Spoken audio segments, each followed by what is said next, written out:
Very excited to announce that the audiobook for 7 Stories Every Salesperson Must Tell was released today. Thank you very much to Mike Bosworth for narrating his foreword. And I think you're going to find the audiobook quite different from the written book. We've been able to do a few interesting things with storytelling and some of the story authors of the audiobook that can't be done in a written book. Anyway, here's the audio sample. Let's face it, the world isn't waiting for a new book on sales. And taking on a project like this isn't really me. I was the one looking for the easy path. In the hare and the tortoise race, I'd be the hare, and hares don't write books. But the hare got a bad rap, don't you think? Damned for eternity because of a minor tactical miscalculation. Who wants to be the plodding tortoise? Wouldn't you rather be the brilliant hare with an alarm clock? In these pages, I mean to address an omission in sales instruction and inject some of the hare's pace into your selling efforts, to share the recipe for the sprinter's secret sauce so you can take every sales situation in your stride, hit your targets with ease, then kick back and take a nap. Of course, if you insist on also working hard, doing the fanatical grit thing, be my guest, you'll be unstoppable.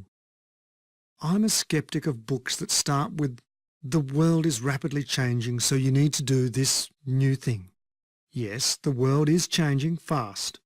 So more than ever, we need to appreciate what has always worked and will continue to work, regardless of technological change. I'm interested in the question, what endures? Life at home and at work is certainly changing. We are bombarded by more distractions than ever before.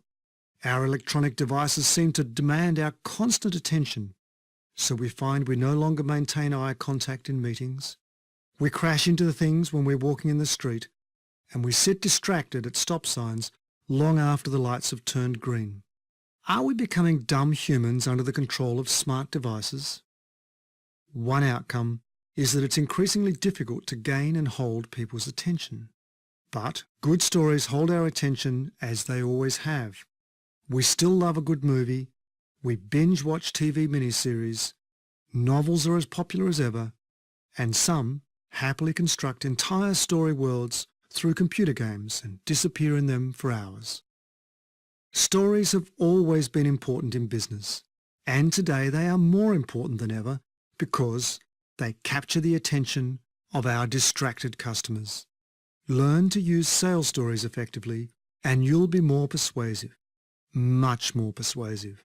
And that will have a big impact on both your business and your personal life. With good story skills, you'll be in control because your secret story chart will ensure you can navigate even the most difficult business journeys. One of the unexpected joys of writing a book is the opportunity it's given me to connect with my business heroes, and one of those most certainly is Mike Bosworth, author of Solution Selling.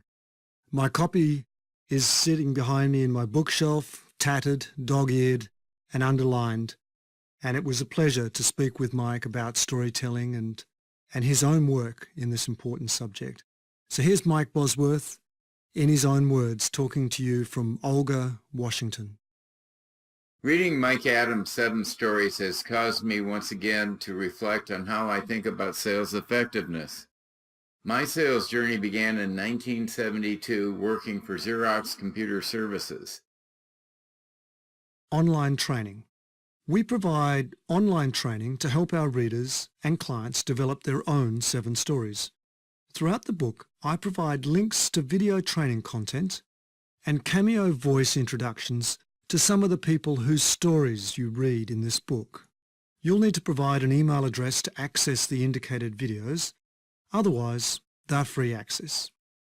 A further note, in the printed version of 7 Stories, there's about 50 stories, and I've indented those stories in the print so that you can easily see where a story starts and where it ends, and that's important.